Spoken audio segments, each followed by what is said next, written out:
በአማራ ምድርና ፋኖ በሚንቀሳቀስባቸው የኦሮሚያ ቀጠናዎች የብልጽግና መዋቅር እየፈረሰ መሆኑ ተነገረ።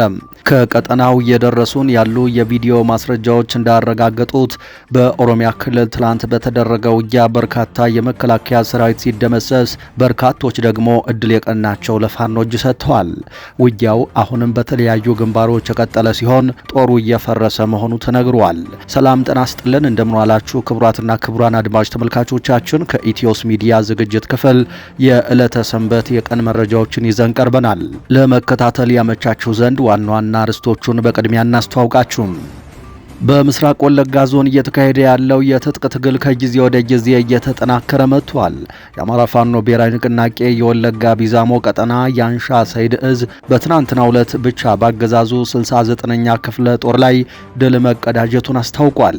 ያገዛዙ ጦር ከሃሩ አዲስ ዓለም ተነስቶ ወደ ባጊን አካባቢ በመውረድ በህዝቡ ላይ ጥቃትና ዘረፋ ሲፈጽም እንደነበር ይነገራል። ፋኖ በበኩሉ ተስቦ በመግባት ይህንን ኃይል በመክበብ ወቅጦታል። በዝርዝር መረጃችን ተሰሙታላችሁ። በኢትዮጵያና በሱዳን ድንበር አቅራቢያ በሚገኘው መተማ ወረዳ ለ8 ተከታታይ ሰዓታት የዘለቀ ከባድ ውጊያ ተካሂዷል። ፋኖ በዳስ ጉንዶ አካባቢ በሚገኙ ጊዜያዊ የሰራዊቱ ካምፖች ላይ በፈጸመው ጥቃት ያገዛዙ ጥምር ኃይሎች ተደምስሰዋል። በዚህ ውጊያ ከ40 በላይ የሚሊሻና የአድማ ብተና አባላት መገደላቸውን፣ ከነዚህም ውስጥ 20 የሚሆኑት አስከሬኖች በፓትሮልና በባጃጅ ወደ ዞኑ መቀመጫ ገንዳ ውሃ ሲላኩ መመልከታቸውን የዓይን እማኞች ገልጸዋል። መከላከያውና ጥምር ኃይሉ በበርካታ ቀጠናዎች እየተመታ ይገኛል። በሌላ በኩል ተሸናፊውና ተስፋ የቆረጠው ያገዛዙ ጦር በሲቪሊያን ላይ እርምጃ መውሰዱን ተያይዞታል።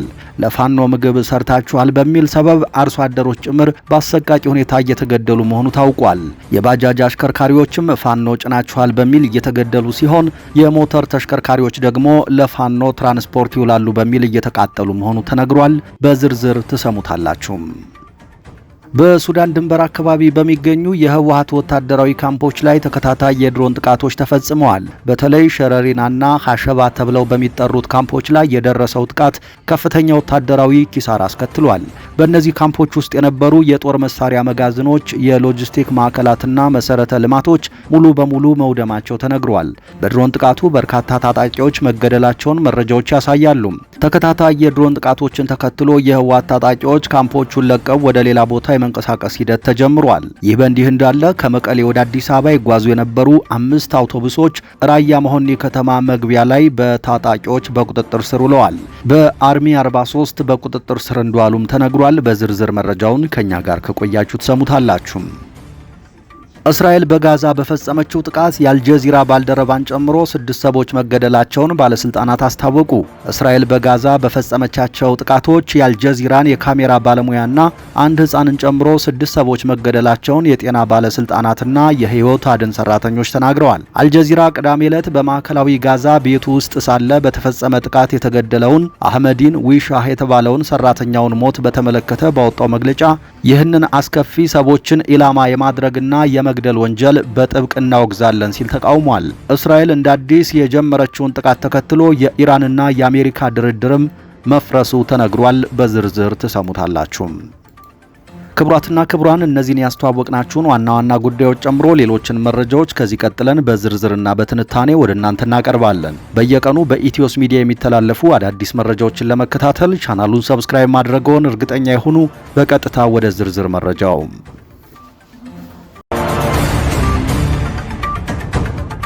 በምስራቅ ወለጋ ፋኖ በከፈተው የማጥቃት ውጊያ ያገዛዙ መዋቅር መፈራረሱ ተነገረ።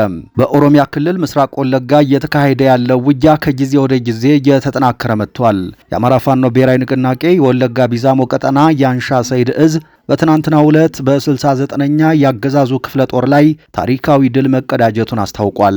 የብልጽግናው አገዛዝ ሰራዊት ከሃሩ አዲስ ዓለም ተነስቶ ወደ ባጊን አካባቢ በመውረድ በህዝቡ ላይ ጥቃትና ዘረፋ ሲፈጽም እንደነበር ይታወሳል። ፋኖ በበኩሉ የጠላትን ኃይል በመክበብና በመምታት ከፍተኛ ኪሳራ አድርሶበታል።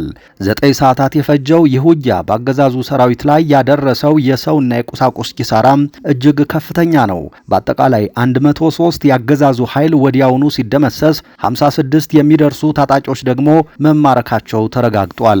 ከምርኮኞቹ መካከል የወታደራዊ ሻለቃ መሪ መቶ አለቃ ማስተዋል ይገኝበታል። የፋኖ ታጣቂዎች በውጊያው በርካታ የጦር መሳሪያዎችን መማረካቸውንም መረጃው አመልክቷል። ዲሽቃ፣ ብሬን፣ ስናይፐርና ከ8500 በላይ የክላሽ ተተኳሾች ወደ ፋኖ ካዝና ገቢ ሆነዋል። እንዲሁም 76 የኤፍ1 ቦምቦች በፋኖ እጅ ገብተዋል። ይህ አስደማሚ ድል የሚያሳየው የአገዛዙ ሰራዊት አደረጃጀትና ስምሪት ጥንካሬ ምን ያህል በፋኖ ኃይሎች እየተሸረሸረ እንደሆነ ነው። በጣም የሚገርመው ነገር የተማረኩ የአገዛዙ ሰራዊት አባላት እየሰጡት ያለው ምስክርነት ነው። ምርኮኞቹ በክፍለ ጦሩ ውስጥ ያለው ትዕዛዝ አሰጣጥ ግራ የሚያጋባ ወታደራዊ ሳይንስን ያልተከተለና በወረዳ አመራሮች የሚመራ መሆኑን ገልጸዋል። ከሁሉም በላይ ሬሽን ባለቀበት ሰዓት የህዝብን ንብረት ዝረፉ የሚል ትዕዛዝ ከላይ እንደሚወርድላቸው ምርኮኞቹ በግልጽ መስክረዋል። ይህ ደግሞ ያገዛዙ ሰራዊት በግልጽ ወደ ሽብር ድርጊት መግባቱን ያረጋገጠ ሆኗል። ይህ በእንዲህ እንዳለ በክልሉ ውስጥ የሚደረገው የፊት ለፊት ውጊያም ተጠናክሮ ቀጥሏል። በጎንደር ግንባር መተማ ወረዳ ለ8 ተከታታይ ሰዓታት የዘለቀ ከባድ ውጊያ ተደርጓል።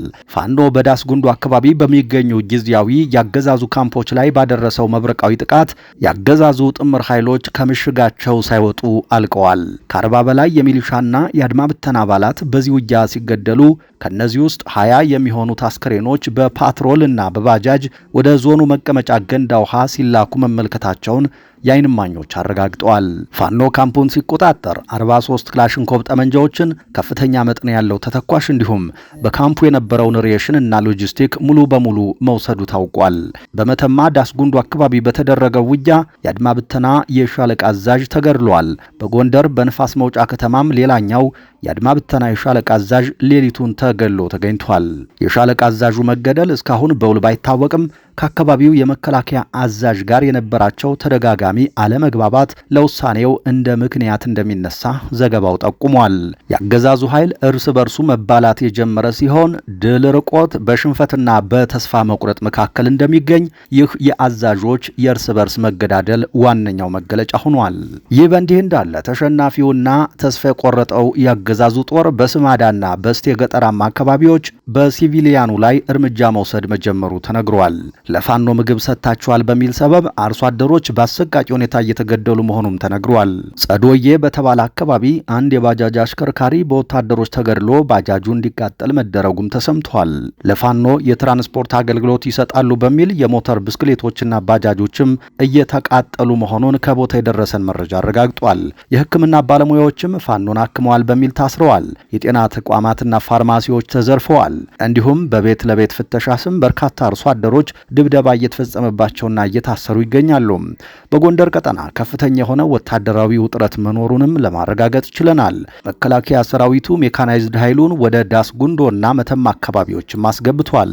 በሌላ በኩል ከመተማ ገንዳ ውሃ ወደ ቋራ በሚደረገው እንቅስቃሴ ወቅት ሽንፋ በተባለ ቦታ በተፈጸመ የደፈጣ ጥቃት ተጨማሪ የግንባር ውጊያዎች ተቀስቅሰዋል። ይህ የጎንደር ቀጠና ዘገባ እንደሚያሳየው ውጊያው ከድንበር ወደ ውስጠኛው የገጠር አካባቢዎች በመስፋት የሰራዊቱን ውስጣዊ መፈራረስና የሲቪሊያኑን ሰቆቃ እያባባሰው ይገኛል። ይህ በእንዲህ እንዳለ በጎጃም ቀጠናም ውጊያው ቀጥሏል። በአፋብን ቴዎድሮስ እዝ 102ኛ ኮር 11ኛ ክፍለ ጦር ከአዴት ከተማ ወደ ተለያዩ የዙሪያው ቀጠናዎች ላፈና በተሰማራው ያገዛዙ ኃይል ላይ ከባድ የተባለ ጥቃት ሰንዝሯል። አገዛዙ ከሰሞኑ ፋኖን አጠፋለሁ የሚል አዲስ እቅድ ያወጣ ሲሆን ይህንን እቅዱን ለመፈጸም በሚል በተለያዩ አቅጣጫዎች ላፈና ኃይሉን ቢያሰማራም በፋኖ ኃይሎች ክፉኛ ተመቶ ብትንትኑ እየወጣ መሆኑ ተነግሯል። ይህንን ተከትሎም ከአዴት ከተማ ወደ ተለያዩ ዙሪያ ቀጠናዎች ላፈና የተሰማራው ያገዛዙ ኃይል በፋኖ ኃይሎች የኮማንዶ ዩኒት አባላት ቅንድቡን ተመቶ ከሰቀላ ወደ አግታ ተበታትኗል። በሶስት አቅጣጫዎች ድጋሜ ወደ ሰቀላ ለመግባት ቢሞክርም ያሰበውን ሳያሳካም ነፍስ ያውጭኝ ብሎ ወደ መጣበት ማዘዣ ጣቢያ ተመልሷል። የብልጽግናው አለቃ አብይ አህመድና ግብረአበሮቹ የመጨረሻ ዘመቻ በሚል ከሰሞኑ ባወጁት በዚህ እቅድ በርካታ የሰራዊቱ ኃይል በየገባበት ቀጠና የፋኖ ሲሳይ የሆነ ቀርቷል።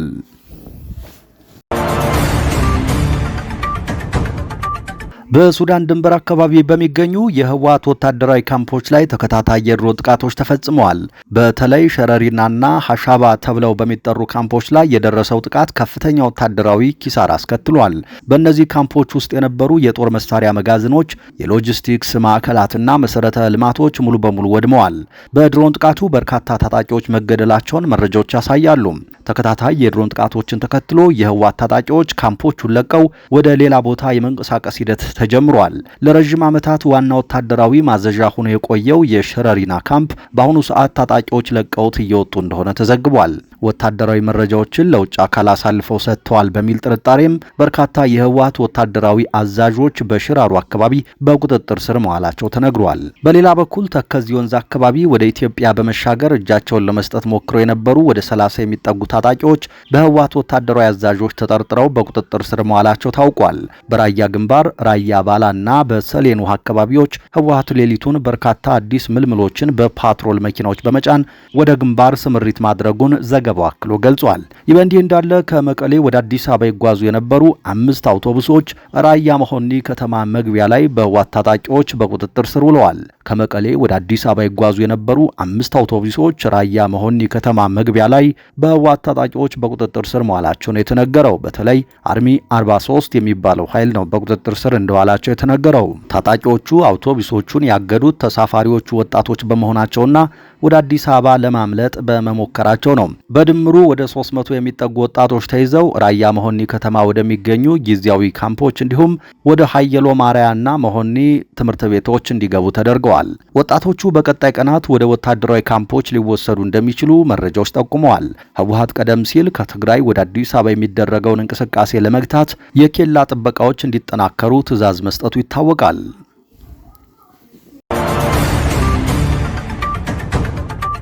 እስራኤል በጋዛ በፈጸመችው ጥቃት የአልጀዚራ ባልደረባን ጨምሮ 6 ሰዎች መገደላቸውን ባለስልጣናት አስታወቁ።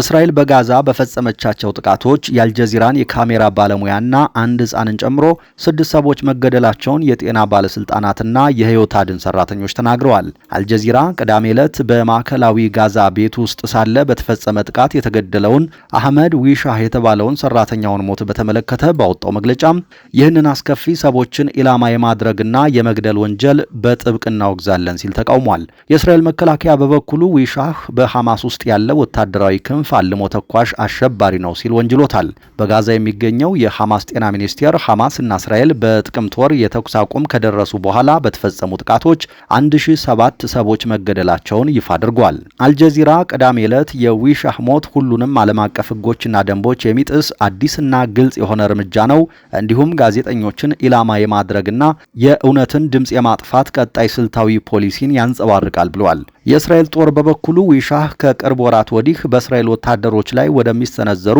የስናይፐር ጥቃት እቅዶች ተሸጋግሯል ሲል ተጨማሪ ማስረጃ ሳያቀርብ ተናግሯል።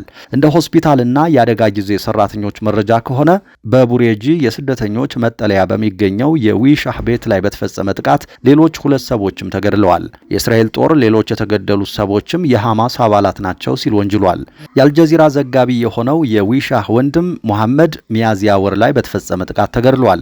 የእስራኤል ጦር በሐማስ ሮኬትና ጦር መሳሪያ ማምረቻ ዋና መስሪያ ቤት ይሰራ ነበር ሲል ያለ ተጨማሪ መረጃ ከሶታል። ይህ በእንዲህ እንዳለ በጋዛ ከተማ ሳብራ በሚባል አካባቢ 4 የቤተሰብ አባላት ቤታቸው ላይ በተፈጸመ ጥቃት መገደላቸውን በአቅራቢያው የሚገኝ ሆስፒታል የሲቪል መከላከያና ቤተሰቦች ተናግረዋል። ሽፋ ሆስፒታል ለጋዜጠኞች የ2 ሕፃናትን ጨምሮ የቤተሰቡን አስከሬን መረከቡን ተናግረዋል። የሕክምና ባለሙያዎች በዚህ ጥቃት ከሞቱት መካከል 2 ሴቶችና 1 ሕፃን እንደሚገኙበት ለሮይተርስ የዜና ወኪል ተናግረዋል። በሰሜናዊ ጋዛ ተጨማሪ ጥቃቶች መፈጸማቸውም ተሰምቷል። እስራኤልና ሐማስ በጥቅምት ወር የተደረሰውን የተኩስ አቁም በመጣስ እርስ በእርሳቸው ይካሰሳሉ። ክቡራትና ክቡራን ቤተሰቦቻችን ከተለያዩ ታማኝ የመረጃ ምንጮች የደረሱን አሁናዊ መረጃዎች እነዚህ ነበሩ። ከቆይታ በኋላ በሌሎች መረጃዎች ድጋሚ እንገናኛለን። እስከዛው ሰላም ጊዜ ተመኘን።